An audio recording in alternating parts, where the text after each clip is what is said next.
Sobirjonga qayerga keldik? Hozir biz Himgaradagi o'sha o'tgan yil portlab ketgan domdamiz. Buni noldan boshqatdan qurishyapti. Hozir shetga bloklab beryapmiz. Hozir ichkarini ko'rib chiqamiz. Zo'r.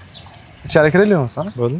Sobirjonga bu obyektga qancha miqdorda gazoblok ketyapti? Bu obyektimizga har bitta etajiga 500 ta 60-30-20 lik, 500 ta 60-30-12 ligimizda har bitta etajiga ketadi. Hozir bir 3 etajligacha berdik. Ko'rgan bo'lsangiz bo'linglar, hali to'liq urib bo'lingani yo'q. Endi urib bo'linsa, yana zakaz qilsa, o'sha paytga olib chiqib beramiz. Endi kran qaysi paytda kelganda shunga qarab olib chiqib beryapmiz. Tayyor urilmagan bloklar turganidan bilishingiz mumkin. Gazoblok kelishi kechikmaydi. Albatta, kechikmaydi.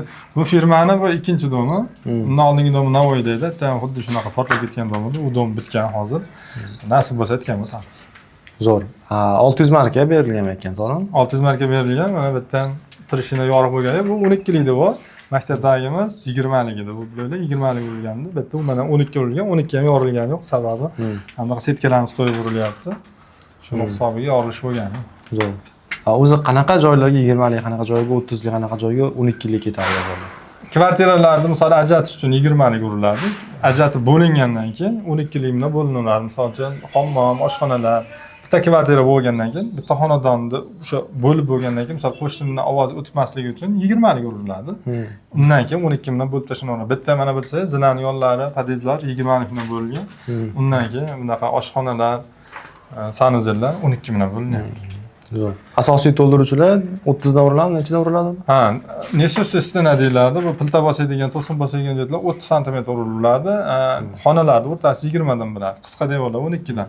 Endi ko'pchilik aytadi, buni misol uchun gipsakarton qilish mumkin dedi. Yo'q, gipsakartonni 2 qavat qilish kerak. Ikkala tomonni ham, bu degani 4 qavat bo'ladi. Eng o'rtasiga karkas qilish kerak bo'ladi. Bundan ko'ra qimmatroq chiqadi, bundan ko'ra nozikroq bo'ladi. Bu bo'lsa polnosenni to'liq devor bo'ladi, undan ko'ra baquvvatroq bo'ladi. Ovozi mo'ljallansa yaxshi ushlaydi. U gipsakarton orasiga yana tuplana qilish kerak bo'ladi qo'shimcha. Shuning uchun gipsakarton qilmoqchi bo'lganlarga maslahatim gazoblok qilishni tavsiya qilaman. Zo'r. Endi bu mana gazoblokdan bo'lib chiqish deyapmiz. Misol uchun tayyor joy. Ko'pchilik endi gazoblokda bunaqa ishi bor-ku, kir bo'ladi. Aytmoqchi bo'lganim, bizning joy, misol uchun o'zimizning ofisimizning joyimiz toza joy edi. Просто o'sha gipsakarton bilan bo'lib chiqdik. Endi gazoblok bilan bo'lmoqchi bo'lsak, faqat mana shu korobka holatda, hali bitmagan remontlar bo'lmagan holatda qilishimiz kerakmi yoki tayyor joyda ham gazoblok bilan bo'lsa? Tayyor joylarda ham misol uchun qilsangiz bo'ladi. Gipsakarton qilgandan keyin mana buni ustidan shpaklopka tortasiz. Buni qilgandan keyin ham shpaklopka tortasiz. Kafil yopishtirmoqchi bo'lsangiz ham prema o'ziga kafil yopishtirib olaverasiz. Geometriyasi tekis, mana devor tekis chiqadi. Kafinnikilarni o'zimiz beramiz, gazoblokni beramiz. Tayyor mahsulot yetib oladi. Ustani chaqirib, ishni boshlaysiz. Zo'r. Demak, tayyor remontlarga ham bo'lgan uyda ham bo'lmoqchi bo'lsangiz, bemalol gazoblokdan foydalansangiz bo'lar ekan deb. Biz shuni oxiri bilmaganmiz. Mana gipsakarton bilan bo'lib chiqdik 100 kvadrat joy. Narxlar qanaqadan bo'ldi aka? Narxlar mana bu yerga 18 ming so'mdan yetkazib berganmiz. 60-30-20 ligini, 60-30-12 ligini 11 ming so'mdan dastlabkasini olib chiqib berganmiz bu yerga. Pardonda keladi, mana etajlarga olishda muammo bo'lmaydi. Pardonni qo'yib olishadi, kranni ko'tarib berishadi, olishadi. Bizda hammasi pardonda bo'ladi, ruchnoy yuklanmaydi. Birinchidan ruchnoy yuklanganda burchaklar uchishi mumkin. Ikkinchidan unga bizga vaqt yetmaydi. Sabab bizda ob'em kattaligini hisobiga donalab ruchnoy yuklashga vaqtimiz yetmay qoladi. Shuning uchun hammasi upakovka pachkalanadi, texnikalarda qilinadi. Zo'r.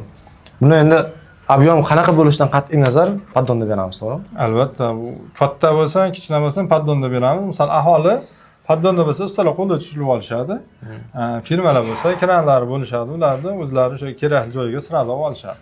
Keyin pardon bo'shagandan keyin misol uchun birinchi mashina berganda, ikkinchi mashina borganda pardonni qaytarib olib kelishadi.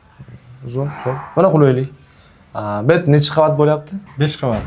5 qavat. Zo'r. Bu paklarning hisobi bu qo'shni binolar o'sha eski bo'lgani uchun o'shanga mo'ljallanib, o'shani tepida qilinyapti. U 5 etajli eski domlar bo'lgani uchun o'sha bilan bir xil qilib yangidan boshqatdan qilishadi.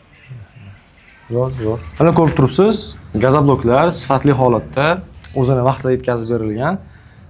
Agar siz ham qurilish qilyapsizmi, kattaroq obyektlar quryapsizmi yoki bo'lmasa kichkinagina oddiy bir xonali uy quryapsizmi, bemalol, qo'rqmasdan, uyalmasdan mana shu raqamlarga aloqaga chiqib gazoblok zakaz qilsangiz bo'ladi.